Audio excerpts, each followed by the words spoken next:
नमस्कार. शेतकऱ्यांसाठी आली अतिशय आनंदाची बातमी. शेतकरी मित्रांनो, ज्या शेतकऱ्यांची ई-केवायसी बाकी आहे त्यांना नुकसान भरपाई मिळणार नाही.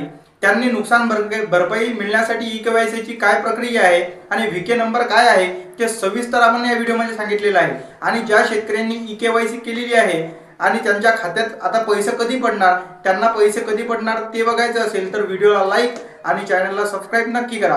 तर चला बघूया व्हिडिओ. शेतकऱ्यांना अनुदान मिळाले नाही त्यांच्यासाठी नवीन संधी आहे. शेतकरी मित्रांनो, व्हीके नंबर वापरून प्रक्रिया पूर्ण करण्याचे आव्हान काय आहे ते बघूया.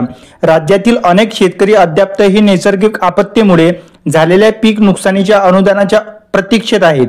पूर्वी फार्मर आयडी नसणे किंवा इतर तांत्रिक कारणामुळे ज्यांना मदत मिळाली नव्हती त्यांच्यासाठी शासनाने आता ई-केवायसी प्रक्रिया अनिवार्य केलेली आहे.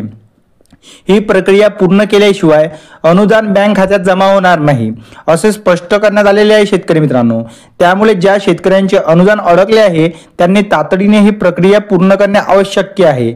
आता शेतकरी मित्रांनो, व्हीके नंबर म्हणजे काय आणि तो कुठे मिळेल ते बघूया. ई-केवायसी करण्यासाठी शेतकऱ्यांकडे त्यांचा विशिष्ट क्रमांक म्हणजेच व्हीके नंबर असणे आवश्यक आहे.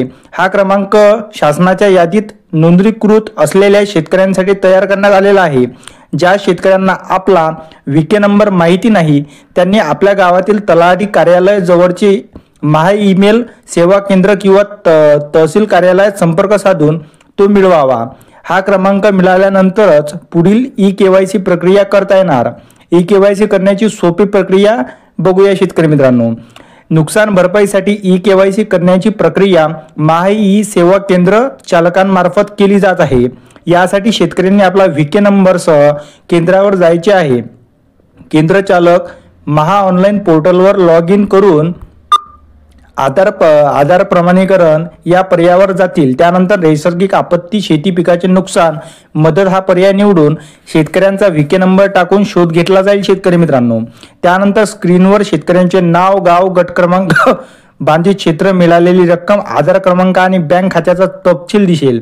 आता ई-केवायसी आणि पेमेंट स्टेटस कसे तपासावे ते बघूया.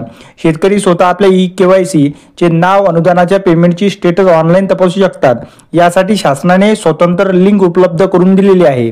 या लिंकवर जाऊन आपला व्हीके नंबर टाकल्यास ई-केवायसी पूर्ण झाले आहे की नाही आणि पेमेंटची सध्याची स्थिती काय आहे ते माहिती करू शकतो. आता शेतकऱ्यांनी तातडीची प्रक्रिया पूर्ण करावी. ज्या शेतकऱ्यांनी अद्याप नुकसान भरपाई मिळालेली नाही त्यांनी दिरंगाई न करता तातडीने आपल्या भागातील तलाठी किंवा महा ईमेल सेवा केंद्रात जाऊन आपला व्हीके नंबर प्राप्त करावा आणि ई-केवायसी प्रक्रिया पूर्ण करून घ्यावी. ही प्रक्रिया पूर्ण केल्यानंतर शासनाकडून अनुदानाची रक्कम थेट शेतकऱ्यांच्या बँक खात्यात जमा होणार आहे. शेतकरी मित्रांनो, आता शेतकरी मित्रांनो, ज्या शेतकऱ्यांनी ई-केवायसी पूर्ण केलेली आहे आता त्यांना पैसे खात्यात कधी पडणार हा प्रश्न सुद्धा पडलेला आहे. ते बघूया. आता त्यांना पैसे कधी मिळणार. तांत्रिक अडचणी, अनेकदा शासकीय पोर्टलवर वेग कमी असतो आणि सर्व्हर जास्त लोड आल्याने प्रक्रिया स्तब्ध होते. निधी वितरणात विलंब का झाला ते बघूया. राज्य शासनाकडून जिल्ह्यासाठी निधी उशिरा वितरण झाल्यास त्याचा थेट परिणाम लाभार्थ्यांच्या पैशांवर होतो.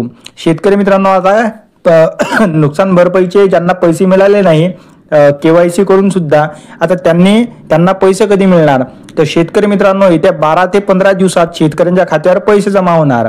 शेतकऱ्यांनी घाबरून जाऊ नये असे आवाहन प्रशासनाकडून करण्यात आलेले आहे. राज्य शासनाने राष्ट्रीय आपत्ती निवारण निधी NDRF आणि राज्य आपत्ती प्रतिसाद निधी SDRF मधून दुष्काळ अनुदानासाठी निधी मंजूर केला आहे. आतापर्यंत राज्यातील सुमारे 50 ते 60% शेतकऱ्यांच्या खात्यावर पैसे जमा झाले असून उर्वरित शेतकऱ्यांच्या खात्यावर पैसे जमा करण्याची प्रक्रिया वेगाने चालू आहे. शेतकरी मित्रांनो, म्हणजे येत्या 10 ते 12 दिवसात हेक्टरी 10,000 पासून ते 35-40 हजारापर्यंत शेतकऱ्यांना मिळणार आहे. व्हिडिओ जर आवडला असेल तर चॅनलला सबस्क्राईब आणि व्हिडिओला एक लाईक नक्की करा. धन्यवाद.